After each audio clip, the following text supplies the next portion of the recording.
İmam Hüseynin Ərəfə duasına baxın. Ərəfə duasında axırına baxır çoxsu. Axırdakı duanı oxuyur. Əvvəlinə baxasan. Mənə bir dənə diqqət edin, deyir ki, duasına baxın, deyir ki, Ərəfə duasında. Danışır. Sonra deyir ki, ilahi, mənim bir hacətim var. Yazırlar ki, Bəni Haşim də ətrafında oturmuşdu, İmam halından dua elirdi və göz yaşı içində dua elir. Deyir ki, mənim bir hacətim var. Sən əgər onu versən, heç nə verməsən razıyam. Heç nə istəmirəm səndən. Mənim bir əsas hacətim var, heç nə istəmirəm onu verəndən sonra. O nədir? Deyir, məni cəhənnəmə aparma. Deyəcəksən ki, bu danışdığın sözlər nə idi? İmam Hüseyin ağanın bu duası nə idi? Səhərdən deyirsən ki, nəhayət məqsəd bu deyil ki, cəhənnəmə getməyəsən. İmam Hüseyin ağanın duasında bu var. Sual budur ki, necə bu nəticəyə gəldi İmam Hüseyin? Məsələ bundadır. Bunu çox adam deyir ki, ilahi, məni cəhənnəmə aparma. Qorxuram. Çox adam bunu deyir. Amma hamı bunun mənfəətinə görə deyir. Öz mənfəətinə görə. Mənə çomaq dəyməsin. Mənə çomaq dəyməsin. Məktəbdə qabaqlar, müəllimlər uşaqları döyərdilər. İndi şükür Allaha deyəsən də döymürlər. Qabaq döyərdilər, üzr istəyirəm, üzlü şagirdlər var idi. Hamımız yəqin ki, yaşlı nəsil onlardan görüb. Deyirdi, müəllim, qurban olum, başa dönüm, vurma, xahiş edirəm, vurma, yalvarırdı, ürəyində söyürdü müəllimi. O baxsan, zahirən yalvar, qurban olum, başa dönüm, vurma. Müəllim bunu birdən vurmayanda, deyirdi, xamladım onu. Gülə-gülə gəldi ki, xamladım onu. Yalvarışı səmimi deyil, öz mənfəətinə görə yalvarır. Bunun müəllimlə heç bir eşq əlaqəsi yoxdur, bu zəhləsi gedir ondan. Sadəcə çomağından qorunmaq üçün dua eləyir. Çox üzr istəyirəm, Allahın uca şəninə yaraşmasa da bəzilərinin Allahla münasibəti belədir. Cəhənnəmə aparmanı belə dua eləyir ki, sən Allah, mən şərrindən qutarım bircə. Məni əzaba filana aparma, xilas olun. İmam Hüseynin naləsi buydu. Məni cəhənnəmə aparma. İmam Hüseyin duanı şükürlə başlayır. Sonra deyir ki, bax bu qədər ki, sən mənə neymətlər vermisən, məni bəxş eləmisən, bütün bunlardan sonra mən cəhənnəmə gedim, vay xəcalətdir bu. Ayıbdır bu.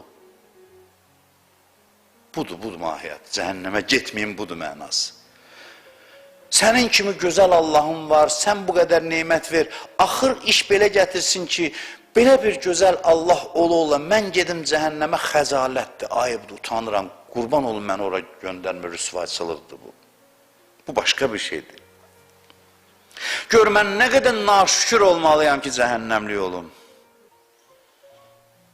Sən Allah ki, məni xahiş eləmədən təmənnasız yaratdın, həyat neyməti verdin və sonsuz neymətlər vermisən mənə, məni rahat cəhənnəmə aparmazsan, mən kim olmalıyam ki, cəhənnəmə gedim? Bu faciədir. Bu faciədir. Ona görə deyirəm ki, gör, mən cəhənnəmə getsəm kiməm, nəyəm, nə vəziyyətdəyəm, ilahi sənə pənah aparıram cəhənnəmdən. Dualarda deyir ki, gözəl dualar var məsumların. Deyir, ilahi, özün demisən ki, əziz adamın sonradan zəlil olması pisdir. Bir insan bir yerdə əzizdirsə, ona qarşı hörmətsizliyi olunması yaxşı şey deyil, çox pis şeydir. Xanım Zeynəbin dərdi nə idi? İzzətlə yaşadığı şəhərdə ona hörmətsizlik edirdilər. Bu çox ağır bir şeydir. Özün demisən ki, dualarda var, zəngin adamın birdən fəqir olmağı pisdir. Bizim dinimizdə belə bir qayda var ki, Beytulmaldan o zəngin adamlar ki, birdən fəqirləşib, onlara pul ayırın, çünki o psixoloji təzyiq keçirir, altında olur, narahat olur. Həmişə imkanı olan adamın birdən düşməyi çox ağırdır. Ona deyib Beytulmaldan pul ayırın, qoymayın o düşsün. Biri var fəqirdir, ona da kömək lazımdır. Amma varlının halal yolla da, oğurluqla yox. Varlı adamın birdən fəqir olması çox pis bir şeydir. Deyib Beytulmaldan pul ayır, qoyma düşsün. Yaxşı bir hal deyil bu. Xoşa gələn bir hal deyil. Dostu olanın dostunu itirməyə çox pis şeydir. Ondan sonra duada bu nəticəyə gəlir ki, ilahi, bir ömür əziz eləmişsən məni. Bir ömür zəngin olmuşam səninlə, səninlə dost olmuşam. Bir ömür səninlə yaşamışam. Sənin kimi Rəbbim var demişəm. Birdən-birə mən səndən qopum gedim cəhənnəmə. Ayıb da olar mənim üçün. Pis olar halım. Birdən-birə qopub düşməyim pis olar. Həyat neməti çox mühümdür. Mən varam və həmişə varam.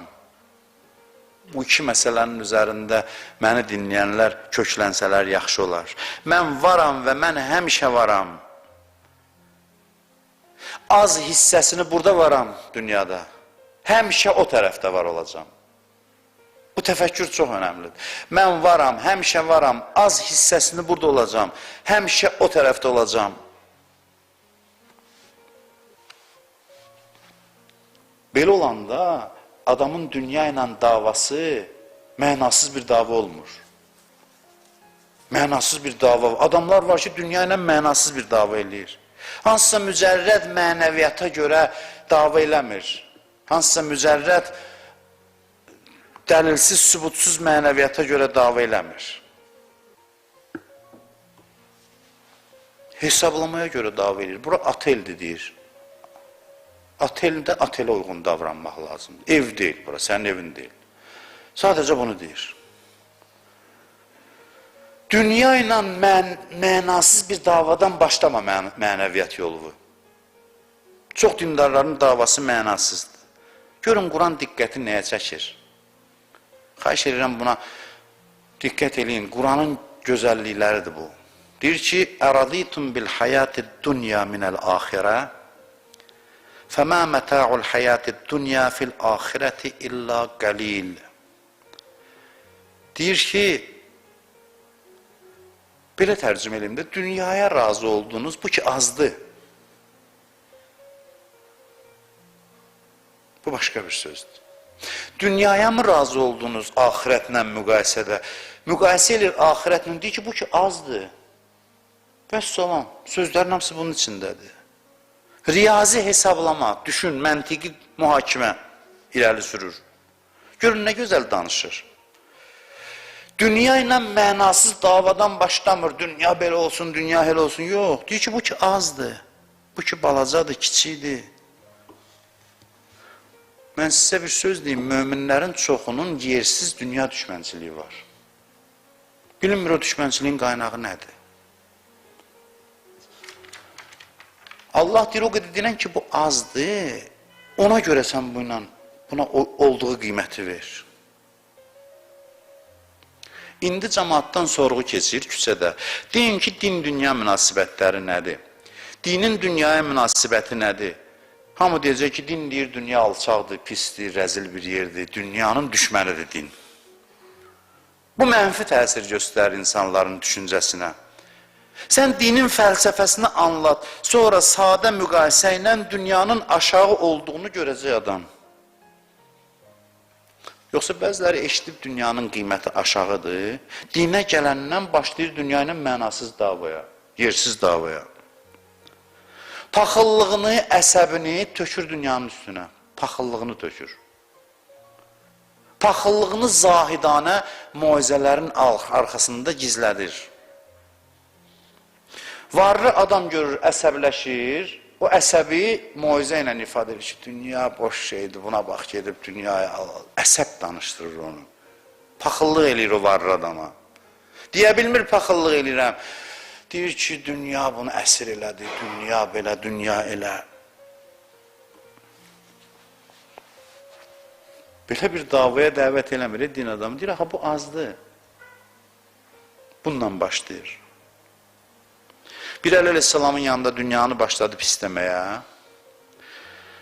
Eşitmiş dünyanı pisləyərlər, bu da başladı pisləməyə. Əli əleyhissalam neynəsə yaxşıdır, qurban olduğum. Əli əleyhissalam başladı dünyanı tərifləməyə.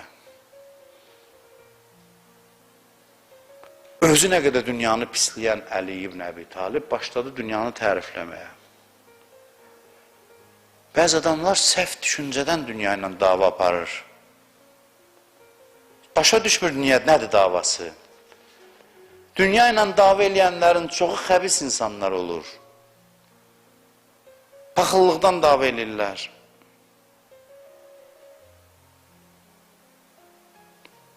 Ümumiyyətlə təəssüf edirəm ki, din haqqında düşüncələrin çoxsu cəmiyyətdə yanlışdır. Yanlış düşüncə formalaşır, sonra da onu tənqid edirlər.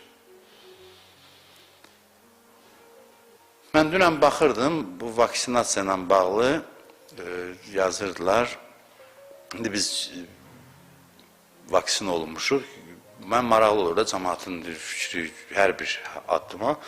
Dostlar da ki, nəsə belə müzakirə gedirdim, bəlkə nəsə bir ciddi müzakirədir.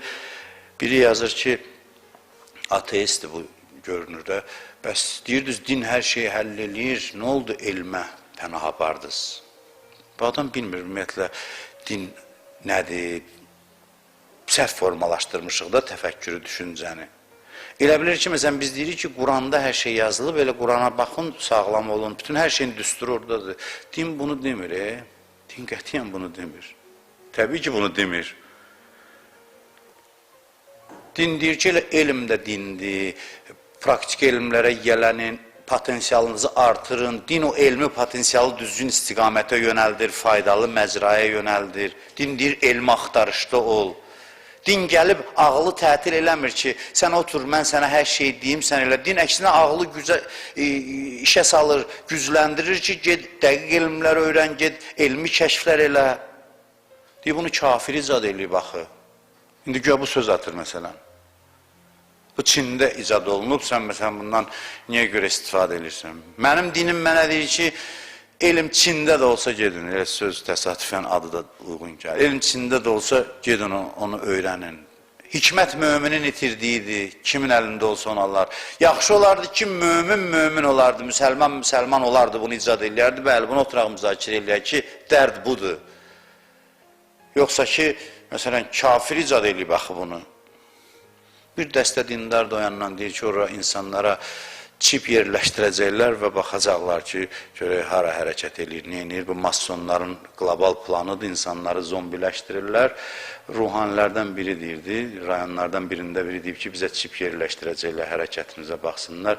Ruhani da deyib ki, Amerikaya çox lazımdır, sən filankəsin çayxanasına neçə dəfə gedib gəlirsən, Amerikanı çox ciddi maraqlandırır. Bu yandan da bu cür xurafatçı yanaşma ki, bunu, məsələn, mən bir misal üzərində ki, bugün aktualdır deyə istəyirəm, fikrimi çatdırım. Bəli, elmi müstəvidə müzakirə gedərsə, vaksinə inanmaq, inanmamaq küfür deyil. Biri indi inanmır, elmi dəlili var, alimlərin fikirlərini öyrənib, oxuyub, deyir ki, mənim biraz şübhəm var. Bu başqa bir şeydir, bu müzakirə oluna bilər. Yoxsa bu nə xurafatçı bir yanaşmadır, bu sifarişlə oldu, bu nə oldu, bu nə... Siz adam heyrətdə qalır ki, bu insanların bir qismi doğrudan da nə ilə qidalanır, nə düşünürlər, nə təfəkkürdədirlər, harada qalıblar. Hər bir məsələyə yanaşma, bilirsiniz, dini təfəkkürün yanlışlığıdır. Həm dindarlarda, həm qeyri-dindarlarda. Hər bir məsələyə yanaşma belədir. Dini məfhumları səhv qəbul eləmək, səhv qavramaq böyük bəladır. Məsələn, zöhd, zahidlik, dünyaya rəğbətsizlik haqqında danışırsan, bəziləri deyir ki, kasıb olmalıdır mömin. Bu nəticəyə gəlir, çıxır. Mömin dünyadan heç nəyə sahib olmamalıdır, verməlidir onu kafirlərə, dinsizlərə. Zöhddən danışanda elə bilir ki, deyir, işləmə. İmam Musa Kazım əleyhissalam yer belləyir, bir dənə o sufilərdən biri gəlib keçir oradan, deyir ki, vay, sən cəddün belə, Peyğəmbər belə, Həzrət Əli belə, dünyaya belə rəğbətsiz olub, sən isti günün altında dünya üçün tər tökürsən, gözləməzdim səndən. İmam Musa Kazım əleyhissalama deyir. İmam da deyir ki, mən bunu eləyirəm ki, sənin kimlərə möhtac olmayayım. Mən bunu eləyirəm ki, öz ehtiyacımı təmin eləyə bilim. Zöhd haqqında təsəvvür budur bu insanda. Yəni işləmə, gücləmə, tənbəl, avara yaşa ki, mən axirət, mən dünyanı yenirəm ki, dünya kafirlərindir. Bunu keçmişdə çox danışmışam. Bir dərvişə deyirlər ki, bir zöhd əhli var, filan şəhərdə yaşayır, zahid, məşhur zahiddir. Deyir, gedim bir görüm necə adamdır. Gedir, görür ki, böyük bir evdə yaşayır bu. Qapını döyür, xidmətçisi qapını açır. Deyir, bu filan kəsin evidir, deyir, hə, deyir, mən də dedim, görəsən, bu zahiddir, filandır, bunun evinə bax, bunun xidmətçisinə bax, filana bax. Heç nə, mən səhv gəlmişəm. O adam görür onu qapıya yaxınlaşır. Deyir, nəysə mənlə işim var. Deyir, mən səhv gəlmişəm. Səni zahid kimi tanıtdırmışdılar. Gəldim, gördüm evin, eşiyin, geniş maşallah evin var, eşiyin var, xidmətçin var, filan var. Səndən zahid çıxmaz. Mən gedim. Bu da ona deyir ki, hara gedirdim? Deyir, ziyarətə gedirəm Kərbəlaya. Gəldim, bir səndən mənəviyyat alam. Gördüm, sən mənəviyyat alınası adam deyilsən. Deyir ki, yaxşı, mən də gedirəm səndən. Bu, yanında bir kuzu olur, qoyur yadından çıxır bu dərvişin. Qoyur bu adamın evində qalır, düzəlirlər yola. Gedirlər yola, birdən bu deyir, vay kuzəm qaldı sizdə. Bu həmin o zəngin adam, zahid adam, deyir ki, qalıb da kuzədir qalıb. Mən də o evi qoydum, heç kəsə tapşırmadım, çıxdım, getdim. Gedək yolumuza, ziyarət yolunda yox. Qaydarsan, qorxma oradadır. Biraz gedir, deyir, kuzəm qalıb, qaydaq götürək. Qayıdıb gələndə deyir ki, görürsən, bu boyda mənim imarətim var idi, qoydum, getdim, pis narahat deyildim. Sən bir kuzəm var idi, ürəyin qaldı onun yanında, axır qaytardı səni. Bax, zöhd budur, zöhd azadlıq deməkdir, fəqirlik yox. Zahidliyin mənası budur ki, adam azaddır, asılı deyil esinədən. Kasıbdır yox, ola bilər adam kasıbdır, amma asılıdır, dünya pərəst. Ola bilər adam zəngindir, amma azaddır, dünya pərəst deyil. Yersiz dünyanı təhqir eləmə. Çünki cənnət dünyada qazanılır. Dünya pis bir şey deyil. Biri gəldi demirəm, dedi, ay dünyanın belə, əleyhissalam deyir ki, dünya pis yer deyil. Cənnət dünyada qazanılır. Sənin dünya ilə əlaqən yanlışdır. Dinlə bağlı diqqətli olmalıyıq, təfəkkürümüz gərək düzgün olsun, yoxsa xarab eləyir din adamı. Din düz başa düşülməyəndə adamı xarab eləyir. Düz başa düşülməyən din, dırnaq arası din. Elə təsəvvür edir ki, dinin dünya ilə qan davası var. Dünya da bunu çəkir, Allah da deyir olmaz, bu da əsəbləşir Allahın əlindən. Sonra gəlmədi, elə danış ki, cazibəli olsun Allaha tərəf çək bizi. Axı, nə olmuşdu ki sənin Allahla? Aron niyə dəymiş ki, mən düzəldim aranı? Allahla sənin aron, mən niyə düzəltməliyəm? Allah sadə deyir, orayla müqayisədə azdı axı sənin üçün. Aza az kimi, bax, çoxa çox kimi. Vəssalam. Söyüb lənətləmə dünyanı. Aza az kimi, bax, çoxa çox kimi. Düzgün qiymət ver. Onun buradan əhəmiyyəti daha çoxdur.